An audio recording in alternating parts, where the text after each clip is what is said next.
आणि मी आग्रहाने सांगतो की ज्ञान विज्ञान आणि तंत्रविज्ञान जी पॉवर आहे, शक्ती आहे, त्याचं रूपांतर वेल्थमध्ये म्हणजे संपत्तीत करणं ही खरी दिशा आहे. आज आपल्या समाजामध्ये चांगले गायक आहेत, चांगले कलाकार आहेत. आमचे लहानूजी होते आता बँड पार्टीच्या बाबतीत, मी त्यांना म्हटलं की आपण आपल्या इथे जे बँड पार्टीवाले जे आहेत त्यांचं ट्रेनिंग केलं पाहिजे. हळूहळू संगीताच्या क्षेत्रामध्ये असेल, कुठल्याही क्षेत्रामध्ये कलाकार असेल त्याला किंमत आहे. त्यामुळे ज्ञान विज्ञान तंत्रविज्ञान, कला, साहित्य, पत्रकारिता आणि व्यवसाय म्हणजे शैक्षणिक क्षेत्रातला विकास, सामाजिक क्षेत्रातला विकास आणि आर्थिक क्षेत्रातला विकास, हे तिन्ही विकास समाजात जेव्हा हजारो लाखो तेव्हा समाज पुढे जाईल. आपण त्याच्या बाबतीत बोलतच नाही. आणि आमच्यासारखे पुढारी येतात, गळ्यात हार घालतात. ज्या ज्या समाजाला आरक्षण मिळालं, आरक्षण मिळालं पाहिजे, मी काही त्याचा विरोध नाही करत. पण आरक्षण मिळण्यामुळे समाजाचा विकास झाला का?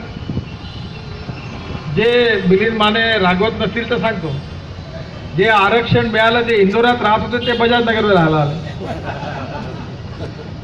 आरक्षण मिळालं ते झाले, साहित्यिक झाले, प्राध्यापक झाले, डॉक्टर झाले, आपला एरिया सोडला आणि इकडे बंगला बांधला, समाज तिकडेच राहिला.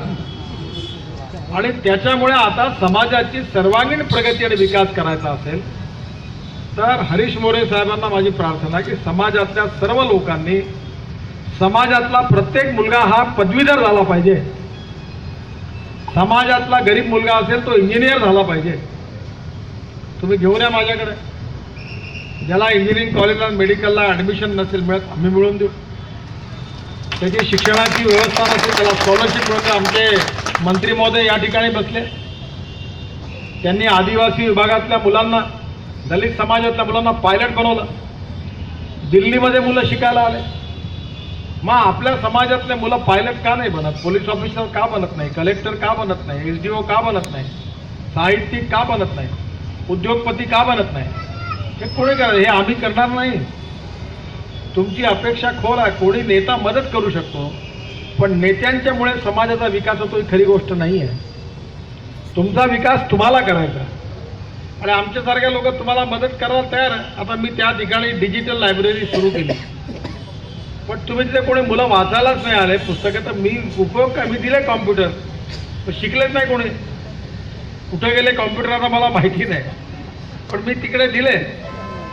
भावनदास कांबळे यायचे, अशोक भावे यायचा, मी म्हटलं नाही कॉम्प्युटर घेऊन जा. त्याचा उपयोग तुम्ही जर केला नाही आणि त्याचा फायदा घेतला नाही तर समाज पुढे कसा जाईल? आणि म्हणून आज अण्णाभाऊंच्या स्वागत करत असताना एक गोष्ट लक्षात ठेवा. मी मोरे साहेबांना विनंती करेन की आपण या ठिकाणी कार्यक्रमामध्ये सगळ्यांना एक प्रतिज्ञा द्या की आमच्या समाजाला अंधकारातून प्रकाशाकडे न्यायचं आहे, समाजाचा विकास करायचा आहे. तर आपण सगळ्यात पहिले शिक्षणाचा प्रसार केला पाहिजे. आपल्या समाजातला प्रत्येक मुलगा आणि मुलगी शिकली पाहिजे, ही आईवडिलाची जबाबदारी आहे. आणि शिकणाऱ्या हुशार मुलांमधून आपण इंजिनियर, डॉक्टर, वकील, IAS ऑफिसर बनवले पाहिजे. त्यांना ट्रेनिंगची आवश्यकता असेल आम्ही मदत करू, आपले समाज कल्याण मंत्री मदत करतील. आणि समाजातून जर उद्या 100 डॉक्टर झाले, 50-1 ऑफिसर झाले, 10-20 उद्योगपती झाले, 15-20 पत्रकार झाले, 200-300 इंजिनियर झाले, तर लोक म्हणतात हा समाज पुढे गेला. आणि म्हणून समाजाच्या प्रगती आणि विकासाची संकल्पना आणि त्याची प्रतिज्ञा आज अण्णाभाऊ साठेंच्या साक्षीवर आपण सगळ्यांनी केली पाहिजे. मला विश्वास आहे की येणाऱ्या काळामध्ये आमच्या सगळ्यांचा विश्वास आहे की माणूस हा जातीने मोठा नसतो, माणूस हा गुणांनी मोठा असतो. आणि म्हणून समाजातला जातीयवाद, छुवाछूत, अस्पृश्यता नष्ट व्हायला पाहिजे. जर कुत्र्या मांजराचा विचार होत नाही तर माणसाचा विचार व्हायचं काही कारण नाही. आणि म्हणून या समाजातली अस्पृश्यता असेल, जातीयता असेल, आम्ही समूळ नष्ट करू. आणि जे समाजातले मागासलेले आहेत, सामाजिक, आर्थिक आणि शैक्षणिकदृष्ट्या, त्यांना दरिद्र नारायणाला परमेश्वर मानू आणि त्यांची आपण सेवा करू. तुकाराम महाराजांनी हेच सांगितलं आणि हे आचरण आपण आपल्या जीवनात केलं पाहिजे. नाही तर तिकीट मिळायची वेळ आली का माझ्या बायकोला तिकीट आहे ना मुलाला तिकीट आहे, समाजालाही म्हणत नाही ते, आणि इकडे मोठं भाषण करतात. माझी बायकोही तिकीट मागत नाही, मुलगाही मागत नाही, राजकारणात एवढं बरं आहे. मी त्यांना सांगितलं की माझ्या भरोशावर नाही काम करा, तुम्ही स्वतः काम करा. तुम्ही तुमचं नाव नाही सांगत मला, म्हणजे नाव समाजाचं, आणि तिकीट द्या म्हणते बायकोला, नाही तर मुलाला, नाही तर ड्रायव्हरला, नाही तर चमच्याला, नाही तर पीएला, बायकोला तिकीट देण्यामुळे. आणि म्हणून समाजामध्ये आम्ही जसं वागतो तसं आम्ही व्यवहार केला पाहिजे. समाजातले अंध आहे, अपंग आहे, विकलांग आहे, याची सेवा केली पाहिजे, आणि हे प्रत्यक्ष कृतीतून गेलं पाहिजे. आणि हे करण्यामध्ये मी तुम्हाला विश्वासाने सांगतो, आज तुमच्या आशीर्वादाने दिल्लीमध्ये मी मंत्री आहे, आज बडोले साहेब इथे आहे, बावनकुळे साहेब आहेत, हे सगळे आमदार मंडळी आहे. या सगळ्यांची इच्छा की आपल्या समाजाची सेवा केली पाहिजे, पण समाजाची सेवा करायला तुम्ही पुढे आलं पाहिजे. आणि समाजाची उन्नती आणि विकास करण्याकरता प्रत्येकाने जर संकल्प केला तर हे चित्र बदलेल. कुठलाही तलाव मोठा असला तरी त्या तलावात एक एक थेंब आहे, आणि एक एक थेंबाने ठरवलं की मला तलावात जायचं नाही तर तलाव बनवू नाही शकत, सागर नाही बनवू शकत. जर तुमच्यापैकी सगळ्यांनी ठरवलं की आम्ही माझ्या घरचा मुलगा मी शिकवीन, माझ्या आजूबाजूला समाजातले मुलं आहेत त्यांना शिकवीन, अडचण आली आमच्याकडे या, आम्ही तुम्हाला मदत करायला तयार आहे समाजातर्फे. आणि म्हणून माझी आपल्याला विनंती आहे की अण्णाभाऊंचं खरं स्मारक हे आहे की आपल्या समाजातून दरवर्षी नागपूर शहरातून कमीत कमी 100 इंजिनियर तयार झाले पाहिजे. मातक समाजात कमीत कमी 10 डॉक्टर झाले पाहिजे, कमीत कमी 50 अधिकारी झाले पाहिजे, कमीत कमी 10 उद्योगपती झाले पाहिजे. आणि म्हणून हरीश मोरे साहेब, हे काम ज्या दिवशी गतीने होईल त्या दिवशी एक वेळ अशी येईल की समाजाला हे म्हणायची वेळ नाही येणार का समाजाकडे लक्ष द्या. समाजाला अशी वेळ येईल की आता आमची प्रगती झाली, आता इतरांकडे आम्ही बघू.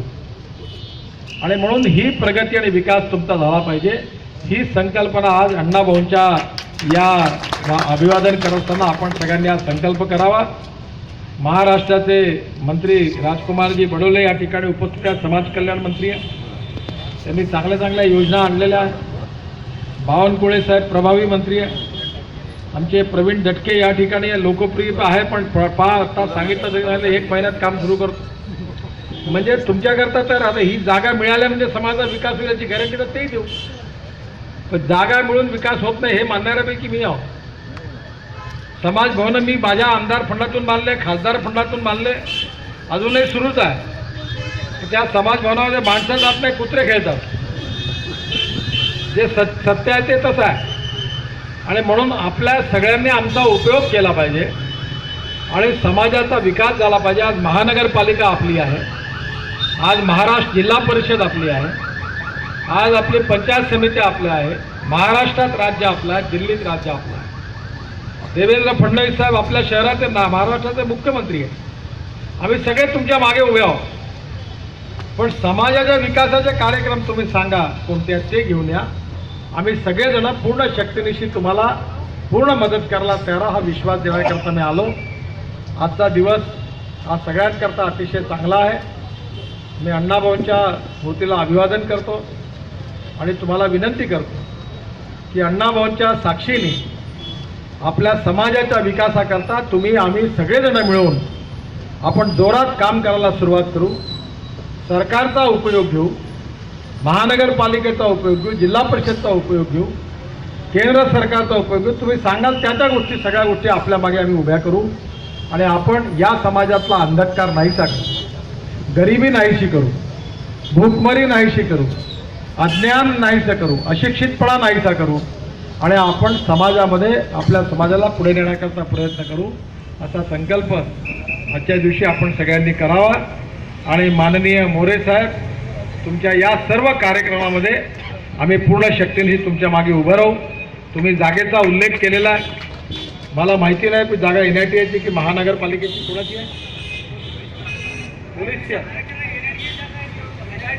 जी कोणती असेल. मी आज काही एकदम आश्वासन देत नाही, कारण मी खरं बोलणाऱ्यापैकी नेता आहो. खोटं बोलून आश्वासन मी जरूर एकदा तपासून बघतो आणि यातून जर ही नियमात बसून देण्यासारखं असेल तर मी जरूर प्रयत्न करेन. पण नागपूर शहरामध्ये आमच्याकडे अनेक जागा आहेत आणि त्या जागेमध्ये मी समाज मंदिर बांधायला पैसे दिले आहेत. तुम्ही तुमच्या वस्तीमध्ये एखादी जागा बघा, सांगा मी तुम्हाला भवन निर्माण करण्याकरता पैसे द्यायला तयार आहे आणि याही जागेकरता मी निश्चितपणे प्रयत्न करीन. विकास कुमारे साहेबांनी मातंगपुरात केलं, दसरा रोडला मातंगपुरामध्ये त्यांनी मोठं भवन उभं केलेलं आहे. कठाळे आहे इथे, तिथे महिलांना प्रशिक्षण दिलं पाहिजे, शिवणकाम शिकवलं पाहिजे. या सगळ्या कामामध्ये तुम्ही याचा उपयोग घ्या. याही जागेकरता मी जरूर प्रयत्न करायचा विश्वास देतो. पुन्हा एकदा अण्णाभाऊंच्या स्मृतींना अभिवादन करतो आणि माझं भाषण संपवतो. धन्यवाद, नमस्कार.